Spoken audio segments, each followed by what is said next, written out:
안녕하세요. 영웅 사탕입니다.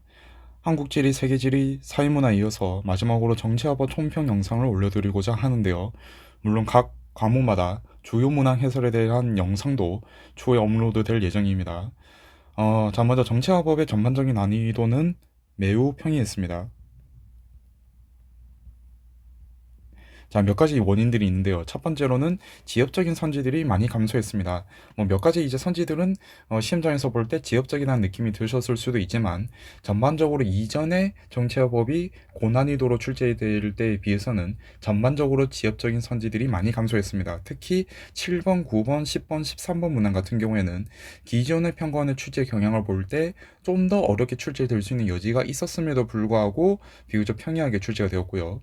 자, 그리고 기존 기출에서 약간의 변형이 있었던 문제들도 있었습니다. 11번 문항 같은 경우에는 죄형 법정주의에다가 뭐 형법의 기능이라든지 형벌의 종류가 선지로 끼어들면서 약간 좀 새로운 유형이다라고 느꼈을 수도 있을 것 같고요. 그 다음에 12번 문제 같은 경우에도 중간에 나이가 바뀌죠. 그렇게 되면서 학생분들 입장에서는 약간 좀 새롭다라는 느낌이 드셨을 수도 있을 것 같습니다. 그리고 17번 문항 같은 경우에도 그랬고요. 20번 문항 같은 경우에도 6, 9월 모의고사에서 선거 문제는 둘 다 의석수를 배분하는 문제나 대표자를 결정하는 과정이 풀이 과정에서 포함이 되는 구성으로 문제 출제되었었는데, 이번 20번 문제 같은 경우에는 선거 문제는 개념에 대해서만 물어본다는 점에서 또 6, 9월 모의고사의 경향과 사뭇 다르게 다만 2024학년도 수능과 비슷한 경영으로 출제가 되었습니다. 자, 그 다음에 상위권 별별의 문제 비중이 매우 낮았던 편입니다. 자, 그러면은 각 문항에 대해서 마찬가지로 좀 살펴볼 예정인데요. 자, 마찬가지로 지금 메가스터디에 올라와 있는 점답률을 기반으로 제가 정리해둔 자료이고요. 뭐 정치화법 같은 경우에도 사회문화와 비슷하게 뭔가 좀 색다른 포인트에서 문제를 만들어내는 요소들은 잘 없었다라고 보시면 될 것 같습니다.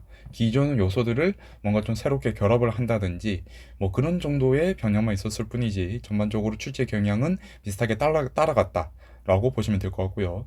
1번 정치를 바라보는 관점부터 2번 문항 법치주의, 3번 문항 기본권의 특징, 4번 문항 헌법의 기본 원리는 모두 다 평이하게 출제되었습니다. 뭐 기존에도 어느 정도 좀 평이하게 출제되던 범위들이고요. 자, 그 다음에 5번 문항이 제가 보기에는 이번 정치화법 수능 문제 중에서 제일 어려웠던 문항이다라고 보이고 있는데요. 일단 자료 해석이 들어가 있는데 이 자료 해석이 상당히 좀 까다로운 편이었습니다.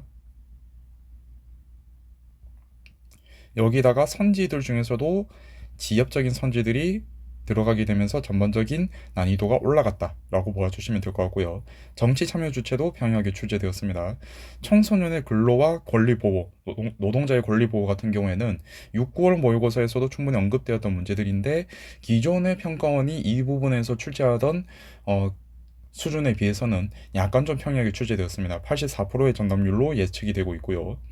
자, 우리나라의 헌법기관 같은 경우에도 정부 형태와 마찬가지로 선지 자체가 약간 좀 지엽적인 게 몇 개가 있었습니다.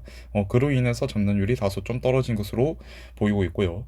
그 다음에 기본권의 보장과 제한 같은 경우에는 9월 모의고사에서 매우 높은 난이도의 문제가 출제되면서 수능에서도 이 경향이 이어지지 않을까라는 생각이 들었는데 그 예상보다는 그래도 좀 난이도가 낮게 출제되었습니다. 좀 쉽게 출제된 경향이 있고요. 점답률도 좀 올라간 모습을 보이고 있습니다. 자, 그 다음에 불법행위와 손해배상 같은 경우에도 사실 이 문제 유형은 평가원이 최근에 문제를 출제하는 패턴이 어느 정도 유형화되다 보니까 학생분들이 어느 정도 적응하고 점차 점답률이 올라가는 경향을 보이는데 이번 시험에서도 좀 평이하게 출제되었습니다. 자, 그 다음에 11번에서 죄형 법정주의를 기반으로 문제가 출제되었는데요. 여기에다가 형법의 기능과 형벌의 종류, 특징에 대해서 선지들이 제시가 되면서 학생들 입장에서는 신유형인가? 라는 느낌이 들었을 수도 있을 것 같습니다. 다만 그럼에도 불구하고 선지들은 죄형 법정주의에 기반을 해서 만들어졌고 난이도 자체가 어, 높아진 이유는 뭐 기존에 잘 나오지 않던 형법의 기능이라든지 뭐 형벌의 종류 이런 내용들이 선지로 들어가면서 난이도가 좀 올라갔다라고 봐주시면 될 것 같습니다. 자, 그 다음에 미성년자의 계약 같은 경우에도 약간의 변형이 있었죠. 나이가 변경이 되면서 해석을 달리 해주었어야 되는 부분이 있었는데 이로 인해서 좀 어려운 학생들이 많았을 것으로 보이고 있습니다.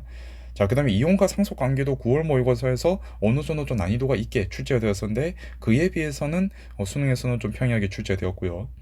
그리고 형사 권리보호 같은 형사 절차와 권리보호 같은 경우에서도 점답률은 그래도 다른 문항에 비해서는 좀 낮다라고 볼 수도 있긴 하지만 기존의 출제에 비해서는 뭐 평이하게 출제되었다라고 볼 수 있을 것 같습니다. 지엽적인 선지가 있기도 했었지만은 정답의 근거가 명확한 선지들이 있었기 때문에 정답을 골라내는 데에는 어려움이 없지 않았을까라는 생각이 들고요.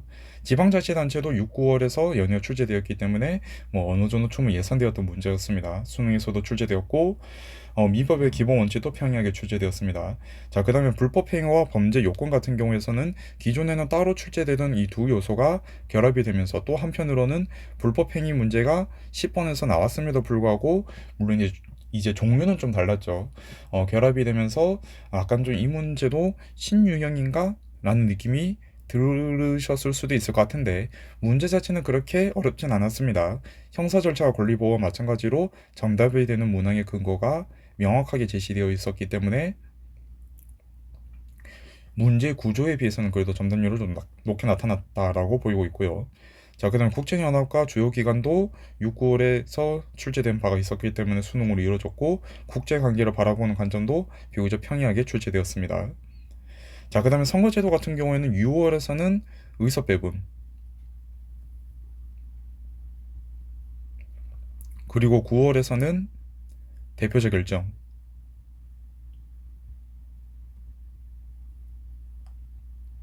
문제가 출제되면서 수능에서도 선거제도를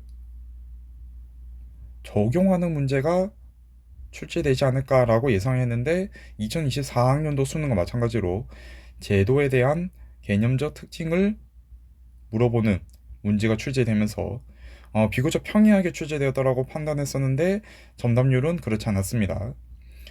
자, 그러면은 정차법도 마찬가지로 이전 기출 문제들 특히 올해 치러졌던 6, 9월 모의고사와 작년 수능을 기반으로 등급 컷을 한번 예측해보는 시간을 가져볼까 하는데요.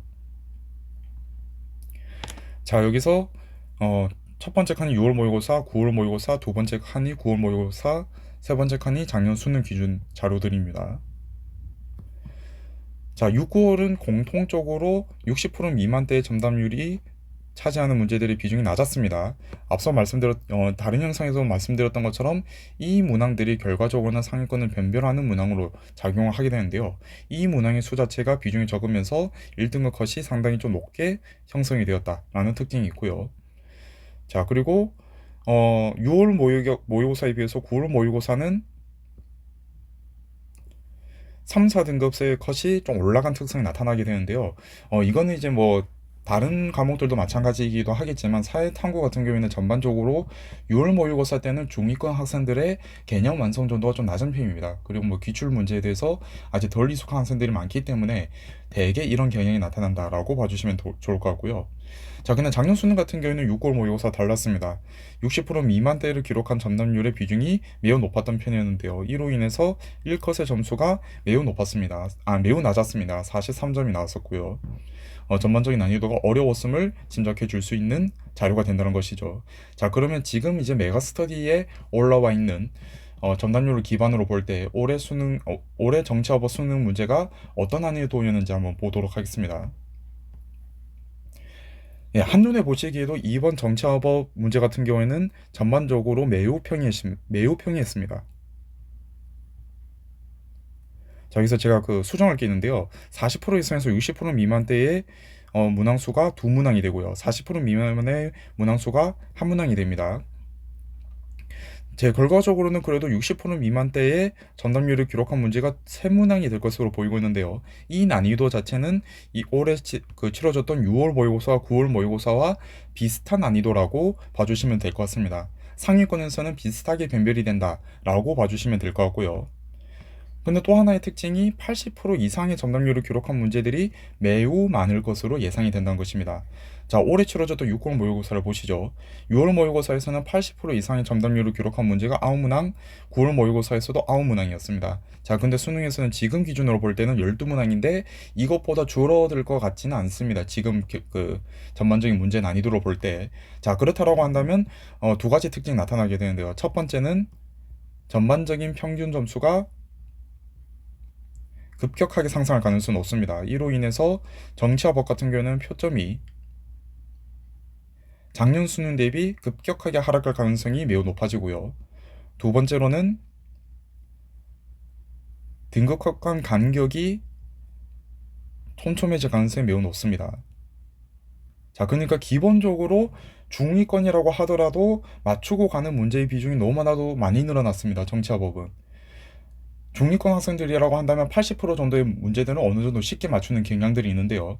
자, 이 문항들의 수가 너무나도 많습니다. 그래서 중위권 학생들도 충분히 어느 정도 일정 점수 이상을 가져가는 경향이 6, 9월 모의고사에 비해서 훨씬 더 커진다는 거죠. 그렇기 때문에 평균이 매우 올라갈 가능성이 높고요. 등급컷 간 간격이 매우 좁아질 가능성이 있어 보입니다. 거기다가 상위권을 변별하는 문항의 수도 매우 적은 편입니다. 세 문항이 나왔고 이게 6, 9월 모의고사와 비슷한 수준으로 보이고 있는데요. 자, 근데 문제는 6, 9월 모의고사 그러면 수능 간에 어떤 일이 있느냐? 학생들이 6, 9월 모의고사에 비해서 수능까지 이어지면서 개념에 대한 학습을 더 확실하게 했을 가능성은 크다는 거죠. 당연히 수준이 더 올라갔을 건데 이 정도로 정답률이 나온다라고 한다면 뭐 사실 그 결과이기도 하지만요. 자, 이렇게 된다면 상위권에서의 변별이 거의 잘 이루어지지 않을 가능성이 정치와 법에서는 뚜렷하게 보이고 있습니다.